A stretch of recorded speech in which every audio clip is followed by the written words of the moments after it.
Cool Trains in Montreal, and this is eastbound CN train here at Argenson Park. Balancing this phone on the fence to get the train here. Hopefully it's going to come out okay.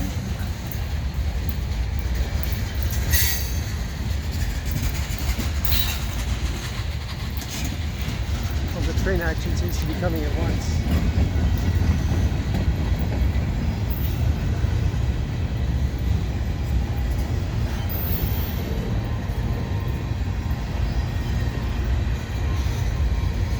Just following a westbound train that was headed by the switchers.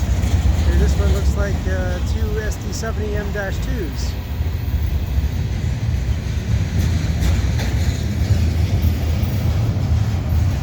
I'm at Argenson Park at 6:15 p.m. on the 1st of October 2021.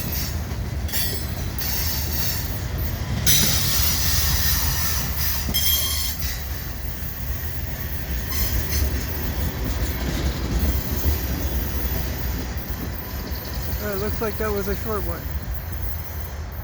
Okay, and then there's going to be a westbound coming in any moment now. So if you like what I do, please subscribe to Cool Trains in Montreal. Have a good day.